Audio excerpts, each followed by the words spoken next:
విశాఖలో భారీగా మాదక ద్రవ్యాలు పట్టుబడిన ఘటన రాష్ట్రాన్నే కాకుండా దేశాన్ని కుదిపేసిందని బీజేపీ నేత సాధినేని యామిని శర్మ అన్నారు. విజయవాడలోని పార్టీ కార్యాలయంలో నిర్వహించిన మీడియా సమావేశంలో ఆమె మాట్లాడారు. రాష్ట్రంలో పోలీసులు నార్కోటిక్స్ విభాగం డ్రగ్స్ సరఫరాను అరికట్టకుండా నిద్రపోతున్నారంటూ ప్రశ్నించారు. ఆమె కూన వీరభద్రరావుకు చెందిన సంస్థ సంధ్య ఆక్వా ప్రైవేట్ లిమిటెడ్ పేరుతో విశాఖకు కంటైనర్ వచ్చిందని యామిని తెలిపారు. ఆయనకు వైసీపీతో సంబంధాలున్నాయని ఆరోపించారు.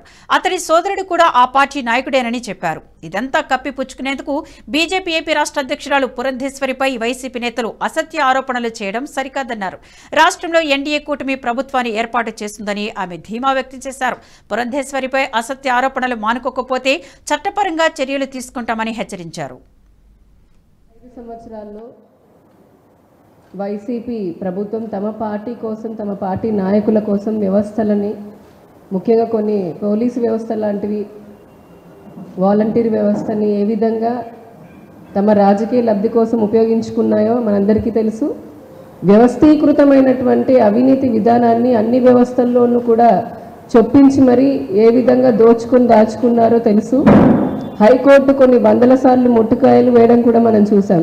ఇప్పుడు ఎన్నికల నోటిఫికేషన్ వచ్చిన తర్వాత కూడా స్పష్టమైన ఆదేశాలు ఉన్నప్పటికీ వాలంటీర్లని రాజకీయ ప్రచారానికి ఉపయోగించకూడదు అని అన్నప్పటికీ కూడా విచ్చలవిడిగా ఇటు వాలంటీర్లు, ఇటు వైసీపీ పార్టీ నాయకులు కూడా వారిని తమ ప్రచారంలో భాగం చేసుకోవడము, దానిపైన ప్రభుత్వం చర్యలు తీసుకున్న, ఎలక్షన్ కమిషన్ వారు చర్యలు తీసుకున్నటువంటి అధికారులు మనం చూస్తూనే ఉన్నాం.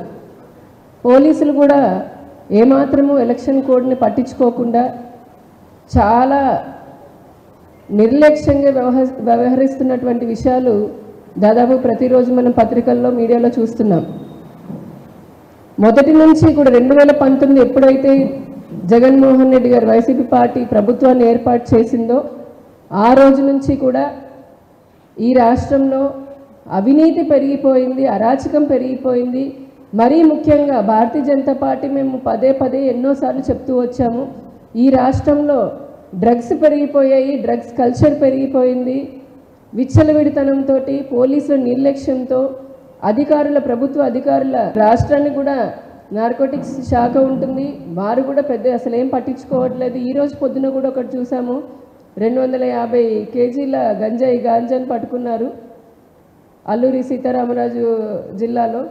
నిన్న రాష్ట్రాన్నే కాదు యావత్ భారతదేశాన్ని ఒక కుదిపేసినటువంటి సంఘటన చూసాం. విశాఖపట్నంలో 25,000 కేజీల డ్రైడ్ ఈస్ట్ కంటైనర్ శాంటోస్ అనే పోర్టు నుంచి, బ్రెజిల్ దేశం నుంచి విశాఖపట్నం పోర్టుకి రావడం జరిగింది. ఆ వార్త చూడడంతో ఒకసారి నిజంగా అందరూ ఉలికి పడ్డారు. ఇంత పెద్ద ఎత్తున 25,000 కేజీల డ్రైడ్ ఈస్ట్ పేరు, దాంట్లో ఇంత పెద్ద ఎత్తున డ్రగ్స్ ఉండడం అనేది ఆ టెస్టులో పాజిటివ్. ఈ వీడియో మీకు నచ్చినట్టయితే లైక్ చేయండి, 10 మందికి షేర్ చేయండి. అలాగే కామెంట్ల రూపంలో మీ అభిప్రాయాలను మాతో పంచుకోండి. Nationalist hub group of channels ను సబ్స్క్రైబ్ చేసుకుని తెలుగునాట జాతీయవాద జర్నలిజాన్ని ప్రోత్సహించండి. ఈ వీడియో కింద ఉన్న బెల్ ఐకాన్ పై క్లిక్ చేయడం మర్చిపోవద్దు.